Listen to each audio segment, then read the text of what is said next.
નમસ્કાર, જય હિન્દ, જય ભારત. મિત્રો, આજના વિડીયોમાં આપણે ઘરે બેઠા મેરેજ સર્ટિફિકેટ માટે અરજી કેવી રીતે કરવી તેની સંપૂર્ણ ડિટેલ સાથે વિડીયો જોવાના છે. મિત્રો, આ માટે તમારે કઈ વેબસાઇટની મુલાકાત લેવી પડશે, ક્યાં ક્યાં ડોક્યુમેન્ટની જરૂર પડશે, કઈ કઈ વસ્તુનું તમારે ધ્યાન રાખવું પડશે વગેરે જેવી ચર્ચા આપણે કરવાના છે. મિત્રો, તો તમે અંત સુધી બન્યા રહેજો અમારા વિડીયોમાં. મિત્રો, ગુજરાતમાં લગ્નનું પ્રમાણપત્ર એટલે કે મેરેજ સર્ટિફિકેટ કેવી રીતે કઢાવવું અને મેરેજ સર્ટિફિકેટ માટે ઓનલાઈન કેવી રીતે અરજી કરવી, જરૂરી ડોક્યુમેન્ટ અને મેરેજ સર્ટિફિકેટ હોવાના કયા કયા ફાયદા થાય છે તેની સંપૂર્ણ માહિતી આપણે આ વિડીયોમાં જોવાના છે. મિત્રો, હવે જોઈએ છે મિત્રો, ગુજરાતમાં લગ્નની નોંધણીની પ્રમાણપત્ર વિશે તમારે શું જાણવાની જરૂર છે. તો મિત્રો, આપણે સૌ કોઈ જાણીએ છીએ ગુજરાત અધિનિયમ 2006ના નિયમ 16 મુજબ તમે કાયદેસર રીતે કોઈની સાથે લગ્ન કર્યા છે તે દર્શાવવા માટે લગ્નની ફરજિયાત નોંધણી કરાવવી જરૂરી છે. ગુજરાતમાં લગ્નની નોંધણી કરાવવા માટે 1955નો હિન્દુ મેરેજ એક્ટ અને 1954નો તમારે સ્પેશિયલ મેરેજ એક્ટનો બંનેનો ઉપયોગ થઈ શકે છે. ગુજરાતમાં લગ્નનું પ્રમાણપત્ર કેવી રીતે બનાવવું તેની સ્ટેપ બાય સ્ટેપ પ્રોસેસ આપણે આ વિડીયોમાં જોઈશું. હાલમાં જ લગ્ન કરનાર કોઈપણ વ્યક્તિ હવે ગુજરાતમાં મેરેજ સર્ટિફિકેટ માટે ઓનલાઈન અરજી ઘરે બેઠા જ કરી શકે છે. હવે મિત્રો, લગ્નની પ્રમાણપત્ર માટેની પાત્રતા. તો કન્યાની ઓછામાં ઓછી 18 વર્ષની ઉંમર હોવી જોઈએ. પરણિત વરની ઉંમર ઓછામાં ઓછી 21 વર્ષની હોવી જોઈએ.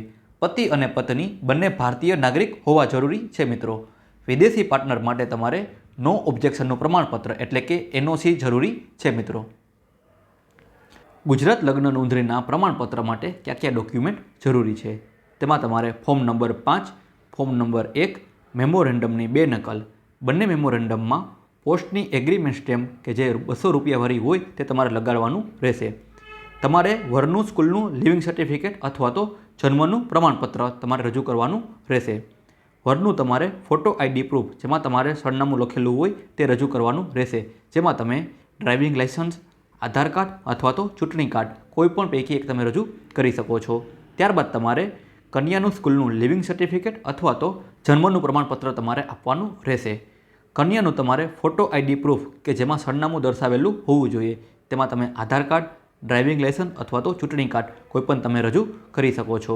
ત્યારબાદ તમારે વર અને કન્યાના પિતાના ફોટો ID પ્રૂફ કે જેમાં સરનામું લખેલું હોય તેમાં પણ તમે આધાર કાર્ડ, ચૂંટણી કાર્ડ અથવા તો ડ્રાઇવિંગ લાઇસન્સ તમે દર્શાવી શકો છો. આ ઉપરાંત તમે ગોર મહારાજ અથવા તો કાજી અથવા તો પાદરીનો ફોટો ID પ્રૂફ સરનામુંવાળો જેમાં તમે ડ્રાઇવિંગ લાઇસન્સ, આધાર કાર્ડ અથવા ચૂંટણી કાર્ડ કોઈ પણ એક ડોક્યુમેન્ટ તમારે રજૂ કરવાનું રહેશે. સાક્ષી તમારે 2ની જરૂર પડશે, જેમાં તમારે સાક્ષી નંબર 1 અને 2નું તમારે ફોટો ID પ્રૂફ જેમાં તમે આધાર કાર્ડ અથવા તો ચૂંટણી કાર્ડ તમે રજૂ કરી શકશો. ત્યારબાદ તમારે કંકોત્રી જોશે.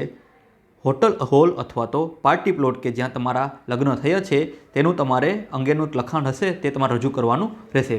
જો કંકોત્રી ન હોય તો તેનું તમારે ₹20ના સ્ટેમ્પ પેપર ઉપર વર અને કન્યાના ફોટોવાળું નોટરાઇઝ સોગંદનામું તમારે રજૂ કરવાનું રહેશે. મિત્રો, છૂટાછેડા કરેલ હોય તો તેનો આધાર નામદાર કોર્ટનું હુકમનામું તમારે દેવાનું રહેશે અને તમારે લગ્નનો ફોટોગ્રાફ કે જે તમારે 2 અસલ તમારે જોડવાના રહેશે, જેમાં તમે કન્યાદાન કરતા હોય તે અને ગોર મહારાજ સાથેનો તમારે ફોટો રજૂ કરવાનો રહેશે.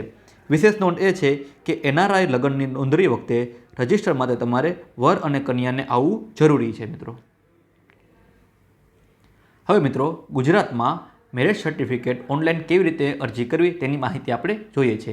જે ઉમેદવારો મ્યુનિસિપલ ઓફિસે જવા માગતા નથી તેમના માટે સરકારે હવે લગ્ન નોંધણી માટે ઓનલાઈન સુવિધા કરી છે, જેથી માણસનો સમય બચી શકે છે. આજે આપણે જોશું કે તમે ઓનલાઈન સુવિધાનો લાભ કઈ રીતે તમે લઈ શકો છો. સૌપ્રથમ તમારે enagar.gujarat.gov. ઉપર તમારે એટલે કે ઈ-નગરના પોર્ટલ પર તમારે જવાનું રહેશે. હવે વેબસાઇટ તમારે હોમપેજ ઉપર જઈ અને રજિસ્ટર કરવાનો વિકલ્પ પર તમારે ક્લિક કરવાનું રહેશે. મિત્રો, તમે જોઈ શકો છો, તમે જેવા ઈ-નગર ઉપર તમે ક્લિક કરશો એટલે અહીં તમને રજિસ્ટ્રેશન નામનું બટન આપેલું છે, અહીં તમારે ક્લિક કરી દેવાનું રહેશે. મિત્રો, હવે મિત્રો, આગલા પેજ પર તમારે મોબાઈલ નંબર અથવા તો ઈમેલ દ્વારા તમારું લોગિન ID બનાવવું પડશે. તો મિત્રો, તમે જોઈ શકો છો કે અહીં તમે મોબાઈલ નંબર તમારે ફિલઅપ કરો અથવા તો મિત્રો તમારું મેલ ID હોય તો તમે મેલ ID પણ તમે અહીં ઇનપુટ કરી શકો છો.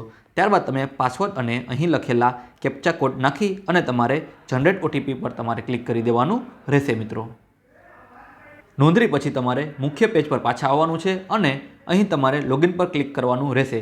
લોગિન કર્યા બાદ તમારે અહીં યુઝર નેમ અને પાસવર્ડ તમારે ફિલઅપ કરી દેવાનો રહેશે. યુઝર નેમ અને પાસવર્ડ ફિલઅપ કર્યા બાદ અહીં લખેલો કેપ્ચા કોડ તમારે અહીં ફિલઅપ કરી દેવાનો રહેશે. કેપ્ચા કોડ દાખલ કર્યા પછી તમારે લોગિન બટન પર તમારે ક્લિક કરી દેવાનું રહેશે મિત્રો.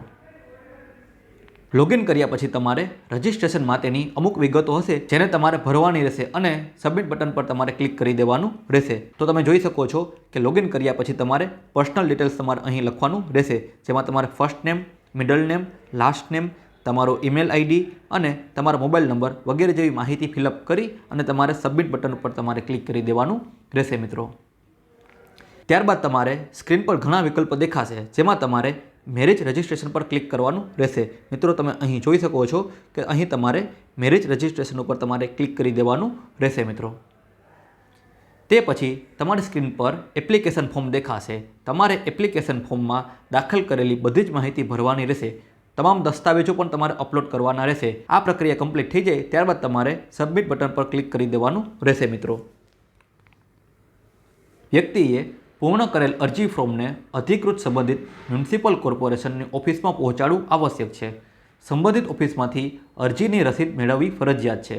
અરજી કન્ફર્મ થયા પછીની અરજીની તારીખના 7 દિવસની અંદર તમને લગ્નનું પ્રમાણપત્ર પ્રાપ્ત થશે. જે પણ નગરપાલિકાનું નામ પોર્ટલ પર નહીં બતાવતા હશે તે લોકોએ લગ્નનું પ્રમાણપત્રનું ફોર્મ ડાઉનલોડ કરીને ઓફલાઈન ગ્રામ પંચાયત અથવા તો કોર્પોરેશનની ઓફિસે જઈ તમે અરજી કરી શકો છો. પોર્ટલ પર જે નગરપાલિકા જોવા મળશે તેના માટે જ તમે ઓનલાઈન મેરેજ સર્ટિફિકેટ માટે અરજી કરી શકો છો. બાકી તમારે મ્યુનિસિપલની ઓફિસે અથવા તો જે તે મ્યુનિસિપલની ઓફિસની વેબસાઇટ પર જઈ તમારે અરજી કરવાની રહેશે મિત્રો. તો મિત્રો આશા રાખું છું કે તમારે ઘર બેઠા ઓનલાઈન મેરેજ સર્ટિફિકેટ કેવી રીતે કઢાવશો તેની સંપૂર્ણ વિગત અહીં તમને સમજાઈ ગઈ હશે. મિત્રો આ ઉપરાંત તમારા મનમાં કોઈ પણ જાતના સવાલ ઉદ્ભવતા હોય તો તમે અમને કમેન્ટ સેક્શનમાં પૂછી શકો છો. અમારી ટીમ તેનો ચોક્કસથી જવાબ આપશે. Thank you. જય હિન્દ, જય ભારત. આજે જ અમારી channel update knowledge four information પર જઈ તમે યોજના રિલેટેડ દરેક વિડીયો જોઈ શકો છો. આ ઉપરાંત દરેક સરકારી ભરતીને લગતા ન્યૂઝ અને વિવિધ માહિતીને લગતા તમામ પ્રકારના વિડીયો અમારી ચેનલ પર ઉપલબ્ધ થશે. તો આજે જ અમારી ચેનલ અપડેટ નોલેજ ફોર ઇન્ફોર્મેશનને સબસ્ક્રાઇબ કરી લ્યો, આ વિડીયોને લાઇક કરી દો, શેર કરી દો. જય હિન્દ, જય ભારત.